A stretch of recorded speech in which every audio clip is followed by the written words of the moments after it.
listening to Wrestling Roundup on FreeFM, ArrowFM, and NPR. As always, I'm Grady, and live on Skype we got Josh.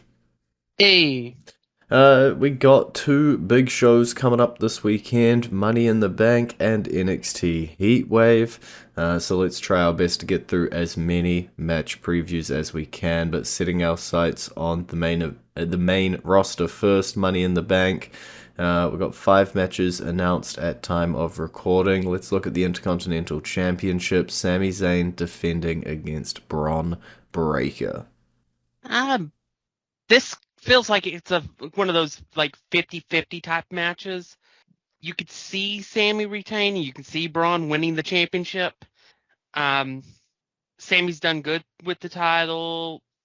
I'm not sure Braun's ready yet, but he's definitely on his way.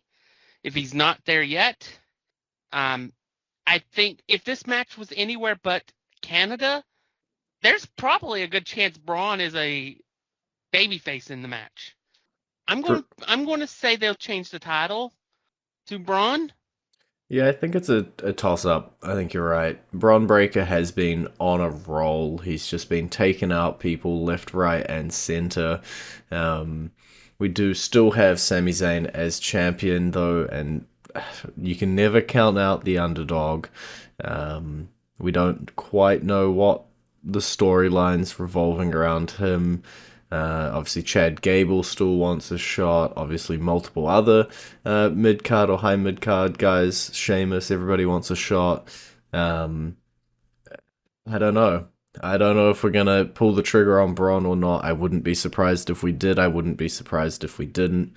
Um, Obviously, I think there'll be a fair few title changes come SummerSlam. Is this one that we want to change now, and then at SummerSlam we can keep someone's hands on the titles rather than resetting all of them. So maybe Braun walks out for the sake of being different to your guess. I'll pick Sami Zayn retaining, but it is practically 50-50. It all depends what the storyline going forward is. Is it going to be Braun Breaker as the focus with the title that nobody can get near him? He just destroys you. Or are we going to continue telling this Sami Zayn Chad, this Sheamus chase? Who knows? Or has Sami Zayn got to lose the title so that he can move on and play some part of the Bloodline storyline as well? That's what I'm thinking. Different I moving think pieces. I definitely think that there's a element to it that if it's not now, it is soon that he loses the title. Because I do think that he eventually does have to pair up with the OG squad for War Games, unless they really want to do a 4v4 for some reason.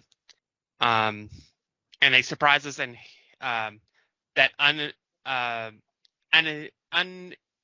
unannounced person joins the OG squad, which could happen. I think Sami Zayn does make a whole lot of sense, and so I think we're on the same page that he won't be holding the title much longer.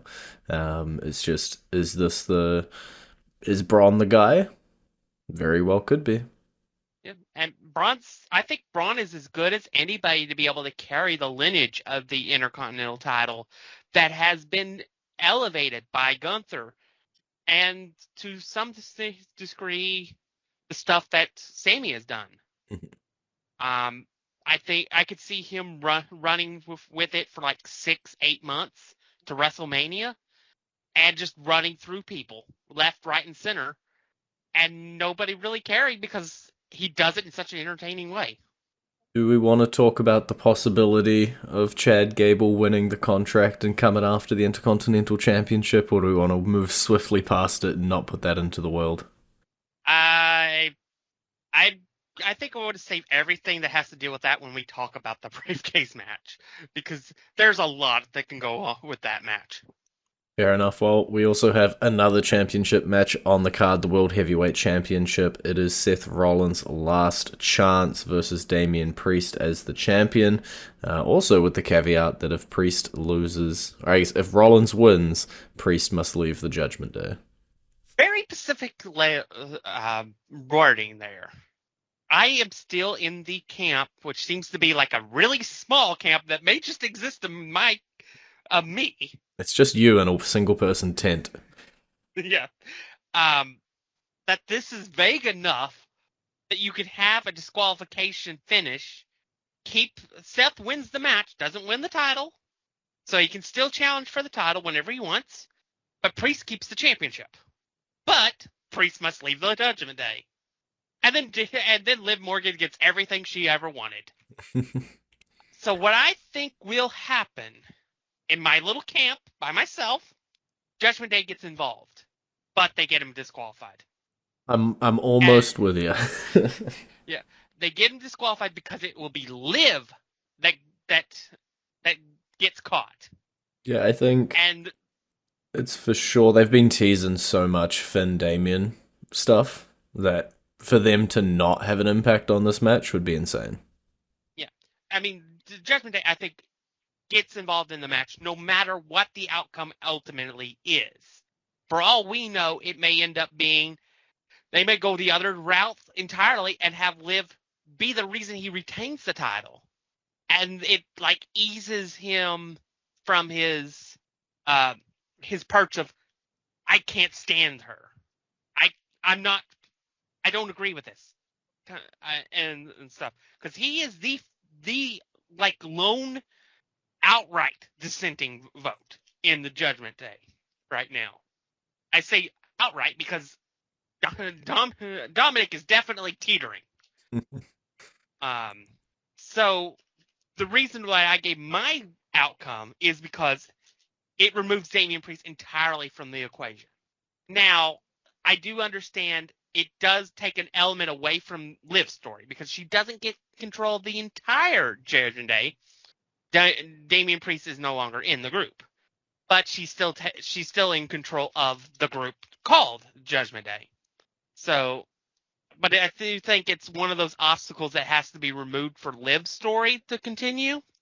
But I could easily see them working Liv into the story, somehow costing Seth Rollins the match. Damian Priest, of course, getting upset because I don't want help.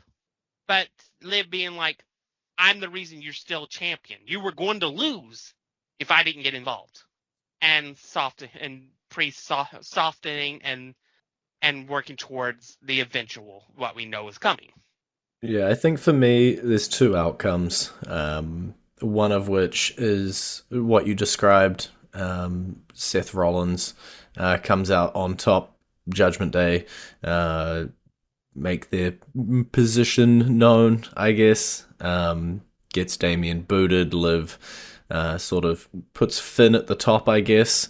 Somebody who she knows she can control at the top or the leader position of the Judgment Day, just make that more of a controlled by Liv segment, and we'll get Priest and Rhea definitely on one side later on. And then the other option is Damian Priest reluctantly winning with the help of the Judgment Day, and it all comes down to Gunther in the future and what our SummerSlam matchups are going to be. Are we going to get Damian Gunther? Are we going to get Seth Gunther? And are we going to pull the switch or fast enough to have Finn versus Damian if we are going with the split up at SummerSlam? Is that too fast? I think those are sort of the questions around it, but I will go officially with the Seth Rollins win out of the two, I think. And that is Seth Rollins with the title, to clarify, not a DQ finish. I'm not in Josh's one-person camp. Yeah, I mean, anything is possible at this point. I think if it is an outright finish, I think you're right. I think Seth wins the title. I just think there's more element to the story for Priest holding on to it at least for a little bit longer, depending on who wins the briefcase. And then maybe that being adjusted into towards Gunther. I think Seth versus Gunther is a better match on paper, but we'll see where they go on Saturday. In the last match on Money in the Bank that is not for a briefcase, we've got our six-man tag team match: Cody Rhodes, Randy Orton, and Kevin Owens taking on three members of the Bloodline. Yeah, we still don't know which three, which probably will be declared on SmackDown, which of course, we record before it airs. I I think it's got to be. I think the three end up being uh, Solo, Tama Tonga, and Jacob Fatu. I think that's who the three end up being. But whoever the three are, they cannot go under here.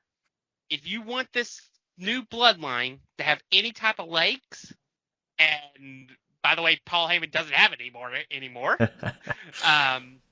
They can't go under here. So I'm going to have Solo Sikoa pinning the Universal Champion in the middle of the ring. Yeah, I think we've And seen the Bloodline win so many matches, right? And there's four of them. As much as this is a 3 versus 3, there's four of them. They do have the numbers advantage. I know you've got Cody Rhodes. I know you've got Randy Orton on the other side, and Kevin Owens as well. But you know, the Bloodline winning is amazingly believable. It makes the most sense, and it doesn't ruin the not really debut, but the sort of start of the new Bloodline. Especially if Jacob Fatu is involved in the match, you 1,000% cannot have him taking a loss. yeah, so and I think as much as we've talked about it being Randy Orton versus Cody at SummerSlam, I think it's going to end up being Solo versus Cody for the title at SummerSlam. And I think this is the element to get Solo into a real, at least people thinking that he belongs in such a match. So I think he pins 1, 2, 3 Cody Rhodes in the middle of the ring. That sets them up for that match. And then I think after Cody retains, because he's not going to lose the title to Solo. I think then we have it in Berlin. That's when we have the Randy Orton Cody Rhodes match. I fully believe and support yours. I'll just, again, to pick differently, I will have Randy Orton turn on Cody so we can have that SummerSlam match, and the Bloodline can just absolutely beat on Kevin Owens and destroy him and put him through tables and do whatever they want at the end of the match and after the match. And I think the Bloodline might need a new wise man. They definitely broke the old one. That is true. He will be on the shelf for a little while for sure. Yeah. So who in the Bloodline's history would work well as a new manager for them? How about Uncle Alejandro, Okay. the former manager of Among Us? Yeah. A little bit of a deep cut, but yeah. I could also see them running without a manager in the short term and just sort of running roughshod with nobody keeping them in check and nobody keeping them in line. It all depends what sort of direction they want to go with prior to Survivor Series. Yeah, the reason I think that it's Cody versus Solo at SummerSlam is because I think that's when Roman returns. Gotcha. Well, let's go into our entrance theme. And when we come back, we will talk about the two briefcase matches and we'll get to NXT Heatwave, hopefully, if we have time. But we'll play our theme for this week, and it is the Money in the Bank theme.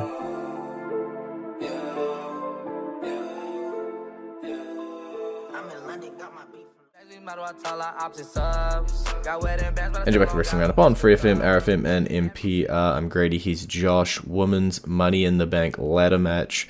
Io Sky, Chelsea Green, Lyra Valkyria, Tiffany Stratton, Naomi, and Zoe Stark. To me, it comes down to two people and two people only, and I'm giving a slight, 5% chance to a third person. But for me, it's Chelsea Green versus Tiffany Stratton that walk out with the briefcase. The third person is the 5% is Lyra Valkyria. But I think I'm going with Chelsea Green for two reasons. One, I think that briefcase would be perfect for her character. she would be able to do things with it that I think we haven't seen a person holding the briefcase doing with it. And I think it will just mold perfectly with everything she does. And secondly, I think she'll hold it for a long time. I don't think it'll be I think it'll be the first briefcase holder since the first one, though, go more than 2 months. I have to say that because the last one held it for 35 days. Yeah, I think similarly to you, I can write off Sky, I can write off Stark in terms of winners. Um, I think out of the top four, my pick's probably Tiffany. Um, I think she's been getting a bit of a stop go. Decent reactions from the crowd, and similarly to Chelsea, even if not as Yep. exactly fitting the character, just a Yeah. heel holding I, the the title or reason the I give briefcase. Green more of a chance than just Stratton, in my opinion, is because Stratton doesn't need the briefcase. Yeah. She's getting hot enough that she could be put in a title match at any point in the time, and it makes sense. Chelsea Green needs the briefcase badly to make her legitimate. And I just think it'll be comic gold every week between her. If they want to keep Pipe and Niven around while doing this, perfectly. I think it'll continue being perfect gold. But anything that she does with Nick Aldis, I think will be absolute pure comedy. And I'm all for that. Yeah, I think that's why I sort of take the stock off of Naomi and off of Lyra as well. They seem to, Lyra's getting that push anyway, and could also just slot in, and Naomi can get title shots anytime, and be perfectly fine with it. And it's always a little bit harder, to me for faces to be holding the briefcases, which I'm sure we'll end up talking about when we talk about the men's. Um, Oh, but are you sure about that? Because I'm going to surprise you. all right. Um, yeah. Official on paper, Tiffany Stratton from me, Chelsea Green from Josh. Our last match then, the men's Money in the Bank ladder match. Prepare yourself for a shock. Jey Uso, Carmelo Hayes, Andrade, Chad Gable, LA Knight, and Drew McIntyre. All right. First things first, I'm marking Chad Gable off the list Chris because of the Jericho Wyatt now? Six. Because of the Wyatt Six. Um, I I think in the short term, he is the one they're talking about betraying their family. Um, I think they're making too much of it, of him being um, either there right before, right after the all these things that are happening with the Wyatt Six, like the debut when he got bloodied by them, um, it being after a match of his the next week. Then he's in a promo with Jey Uso the next week, and they basically chase him out of the arena. Um, so I don't think he wins because of the Wyatt Six. Likewise, as much as I'd love the idea of Jey Uso winning the briefcase, I don't see him winning it either because I think there's part of that Wyatt Six is also talking about him. I think it might have been a dual meeting with the whole family thing. Um, so I will say I will not be surprised if Jey Uso wins, and I will give him like a 10% chance in my list. I will be very surprised if Chad Gable wins. Um, I like Carmelo Hayes. I don't think he's ready for this spot with the briefcase, but it could be something that they could further air in his character because his character is basically I take a shot, I make it every time. The briefcase is the ultimate shot, so it would work. LA Knight, he would need the briefcase in order to get him up to the upper echelon. But if you're going to give him the briefcase, that means that he's probably going after Cody, and that's not a good thing. Um, so my pick is between Andrade and Drew McIntyre, and this is why I said I'm going to surprise you. I'm going with Andrade. That is a I am, surprise. yeah, I think he walks out with the briefcase, and it's going to be largely because of CM Punk. Yeah, it feels like it's going to come down to who has the least people trying to stop them from winning the match. Um, you're right. I think Chad Gable, Wyatt Six is going to stop him. LA Knight, Logan Paul is the SummerSlam match. No briefcase required. He's already got his sort of trajectory set up. Um, Drew McIntyre, CM Punk once again. SummerSlam already set up.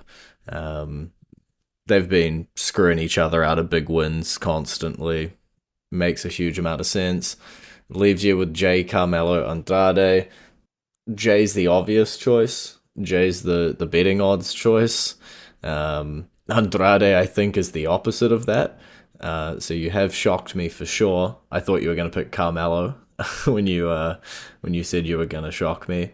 I'm going to play it safe. I'm going to be that guy and just pick Jey Uso.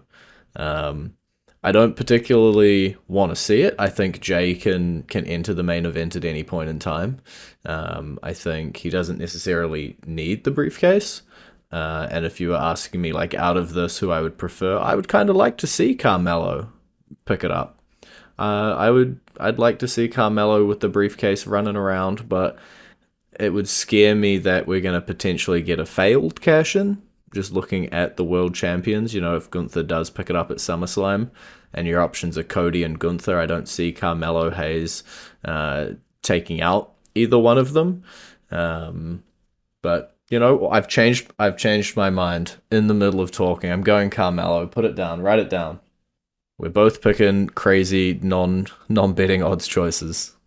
Yeah. I just it just feels like it seems to be too obvious for Jay for me. And it's just like it's like there's no chance of Drew winning it, because if Drew wins it, it's a failed cash in, 1,000%. Because when he cashes in, CM Punk will get involved. If not CM Punk, AJ Lee, which we could very much see make an appearance on Saturday in that ladder match. But so I picked Andrade because I think out of the people that I didn't mark off, I think he needs the briefcase the most, and he could easily be a heel with the briefcase.